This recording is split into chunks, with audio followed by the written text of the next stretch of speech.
प्रणाम है साउथी पुत्र। भगवान आप सब पर अपनी कृपाएं बनाए रखें। आपका यज्ञ सफल हो और आपका ज्ञान सदैव प्रकाशमान रहे। हे साउथी पुत्र, आपका आगमन हमारी अत्यंत शोक है। बताइए, आप कहाँ से आए हैं और किस दिव्य कथा को लेकर आए हैं? मैं तक्षशिला से आता हूँ, जहाँ राजा जनमेजय का महायज्ञ संपन्न हुआ।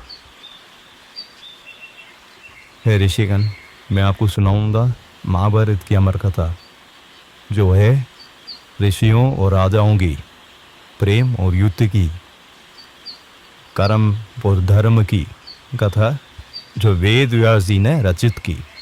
अनंत ब्रह्मांड के मौन से भारत की पवित्र भूमि तक, जहां हिमालय की अमर पर्वतमालाएं समय से परे अड़ी खड़ी हैं, यहीं इन शाश्वत पर्वतों के बीच महर्षि व्यास एक अमर गाथा को स्वर देने के लिए तैयार हुए।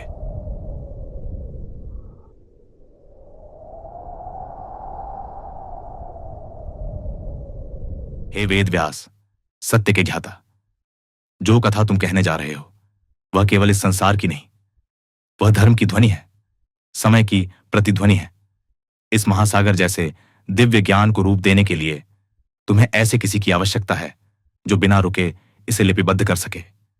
पुकारो शिवपुत्र गणेश को, विघ्नहर्ता, बुद्धिमान। केवल वही इस ज्ञान के भार को वहन कर सकते हैं और इसे मानवता की स्मृति में स्थापित कर सकते हैं।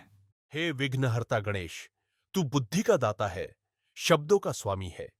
मुझे शक्ति दे कि मैं इस अनंत कथा को समर्पित रूप से रच सकूं। हर शब्द में सत्य हो, हर पद में धर्म। तू मेरे विचारों को संकेत बना और मेरी वाणी को अपनी लेखनी से जोड़ दे। इस दिव्य ज्ञान को संसार तक पहुंचाने में मेरा सहायक बन जा।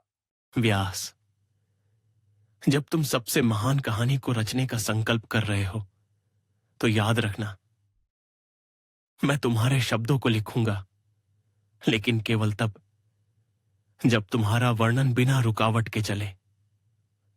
तुम्हारे विचार तुम्हारे कलम की तरह दृढ़ और निरंतर होने चाहिए। गणेश, तुम्हें शब्दों की गहराइयों से रोशनी देने की कोशिश करूंगा। तुम्हारे से ये कथा लिखवाना मेरे लिए एक पवित्र धर्म है।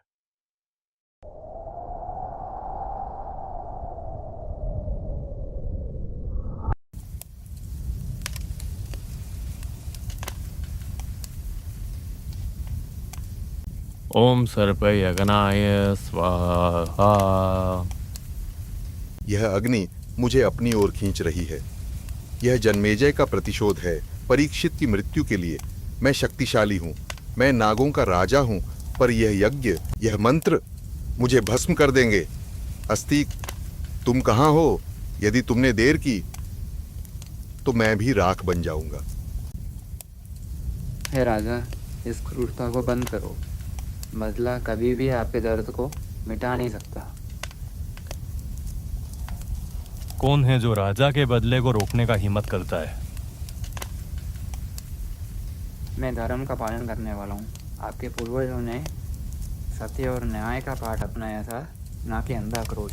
रोक दीजिए ये यज्ञ को। ये यज्ञ रोक दिया जाए। थे साउथी, ये पूर्वज कौन थे? कुरुवंश में ये युद्ध क्यों हुआ? इसे समझने के लिए हमें वापस जाना होगा, कुरु वंश के प्रारंभ तक, भीष्म के उदय तक, हस्तिनापुर के पुराने महलों तक।